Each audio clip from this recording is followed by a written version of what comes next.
Hey guys, welcome back to MMA Library. Today in MMA and UFC news. Recently on the Block Party podcast, Darren Till spoke candidly about canceling his UFC London bout with Jack Hermansson due to physical injury and the effects of his psychological state. Till had this to say. It's just so frustrating, man. I just know my potential and everyone around me knows it as well. Like, even Curtis, who stepped in for me against Jack the Joker, I trained with him loads in Vegas, and he was like saying to me, we like trained one day and we wrestled, and he was like, wow, you're wrestling so much. And I was like, mate, don't go off my wrestling off one fight. Go and watch every single one of my fights before that. Olympic wrestlers in Argentina and Brazil, and the guy couldn't even touch me to take me down. Like, so it's just so frustrating at this point in my career now, man. I'm happy for the way English MMA is going. I'm like to see all these up and comers, Tom, Paddy, Muhammad, all these guys. I'm so happy to see them, in the position they're in. But it's so frustrating for me at the same time because I know my potential. I'm not down on anyone, but I'm best out there, and I know that. And it's just such a depressing time for me at the moment because, like, listen, trolls don't bother me, but it's just these comments and all these even fighters, and they're like, oh, I pulled out, and I'm like, mate, come to the gym and I will take you out. It's just so frustrating right now for me, really is. I'm just at a low point, but you know what?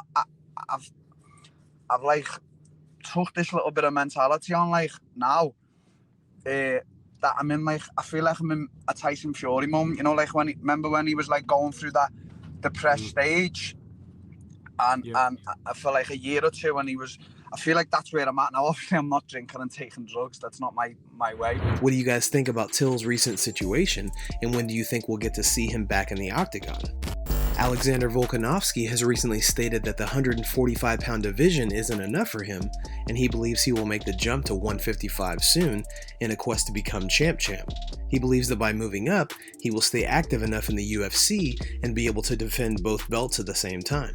Charles Oliveira, the current #1 contender for the vacant 155-pound belt, had this to say about Volkanovski's decision to move up.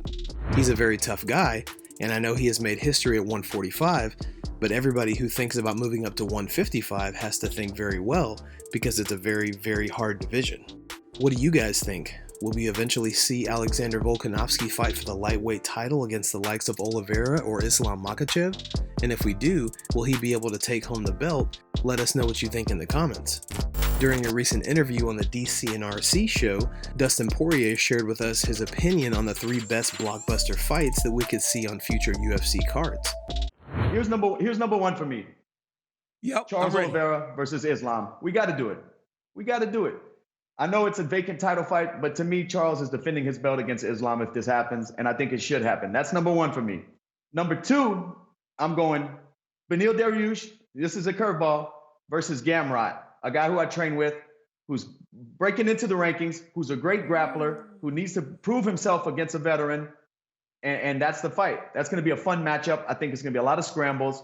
Dariush is going to have trouble getting him down, and if he does, he's got his hands full there. That's number 2. Number 3, you ready? Justin Gaethje versus the return of Conor McGregor.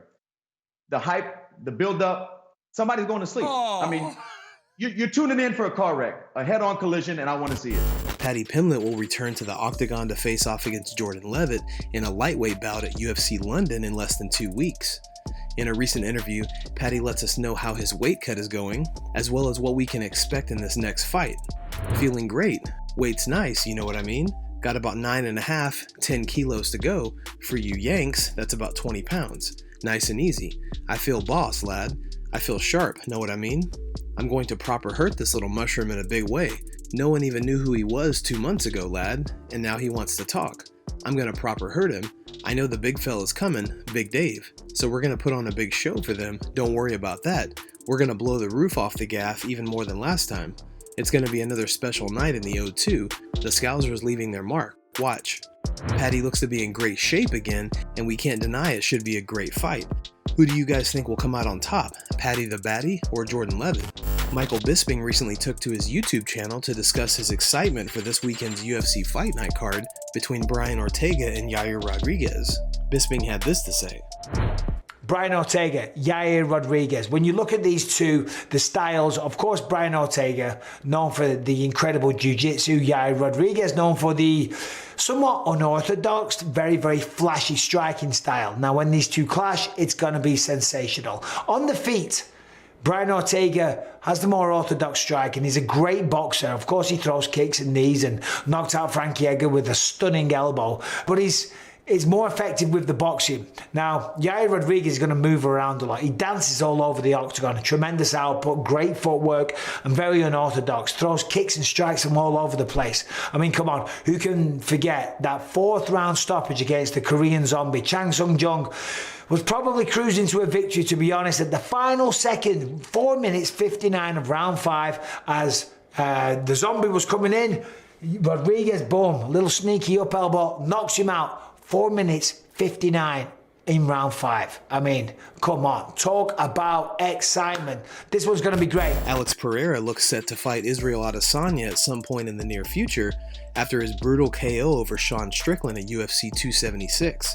Alex and Israel already have some bad blood between them, and it will only continue to get worse until they eventually meet in the octagon. Alex Pereira wasn't happy with the comments Israel Adesanya made during the UFC 276 post-fight interview. Izzy stated that he wasn't impressed with Pereira's first-round victory. During a recent interview on MMA Fighting's podcast, Alex Pereira fired back at Adesanya by saying, "Of course, he'd never give me props, but what he thinks of me doesn't change a thing. You have to ask him if he was impressed when I knocked him out. Was he not impressed? If he wasn't, he's sick. If he was impressed in his own fight, that's good enough to me.